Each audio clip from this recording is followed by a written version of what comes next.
நேத்து நைட்டு தான் இவங்க வந்து ரொம்ப அப்செட்டா வந்து பேசிட்டு இருந்தாங்க. ஸோ எனக்கு இந்த வீட்ல இருக்கவே பிடிக்கல அப்படின்னு சொல்லிட்டு. ஆனா அவங்களுக்கு இன்னைக்கு வந்து ரொம்ப பாசிட்டிவான ஒரு டேவா வந்து இருந்திருக்கு.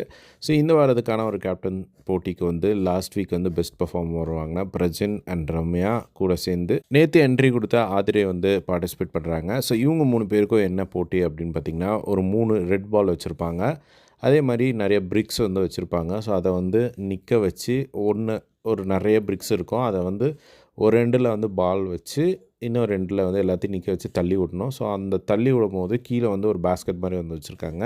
அந்த பேஸ்கெட்ல போய் பால் விழணும். ஸோ அந்த மாரி 3 பால வந்து யார் வந்து அந்த பேஸ்கெட்குள்ள தள்ளுறாங்களோ, அவங்க தான் வந்து அடுத்த வாரத்தோட கேப்டன் அப்படிங்கிற மாரி வந்து சொல்றாங்க. ஸோ இந்த ப்ரோமோலயே வந்து எல்லாத்தையும் ரிவீல் பண்ணிடுறாங்க. ஸோ ரம்யாவுக்கு வந்து கரெக்ட்டா 3 பால் போய் விழுந்துருது. ஸோ ஃபைனலா வந்து பார்த்தீங்கன்னா, ரம்யா இந்த வாரத்தோட கேப்டன் அப்படிங்கிறத அனௌன்ஸ்மெண்ட் வந்து குடுக்குறாங்க. ஸோ ரம்யா இதுக்கு முன்னாடி கேப்டனா இருந்தது கிடையாது. ஃபர்ஸ்ட் டைம் வந்து கேப்டனா இருக்காங்க. அதேமாதிரி அவங்க எப்படி கேப்டனா பண்ணுவாங்க அப்படிங்கிறது யாருக்குமே ஒரு ஐடியாவும் இல்ல. ஸோ வெயிட் பண்ணி வந்து பார்க்கலாம். எப்படி பண்ண போறாங்க அப்படின்னு சொல்லிட்டு. ஆனா நெறைய ப்ரெஷர் இருக்கும். ஸோ ஆல்ரெடி வந்து யாராவது ஏதாவது சின்னதா சொன்னாலே வந்து அவங்க தாங்க மாட்டேங்கிறாங்க. ஸோ இப்போ இந்த கேப்டன எப்படி ஹேண்டில் பண்ண போறாங்க அப்படிங்கிறது அவங்களுக்கு பெருசா சேலஞ்சிங்கா இருக்கும்னு நெனைக்கிறேன். ஸோ இதே மாரி எல்லா பிக் பாஸ் அப்டேட் தெரிஞ்சுக்க நம்மளோட சேனல சப்ஸ்கிரைப் பண்ணி சப்போர்ட் பண்ணுங்க. தேங்க்ஸ் ஃபார் வாட்சிங். பை.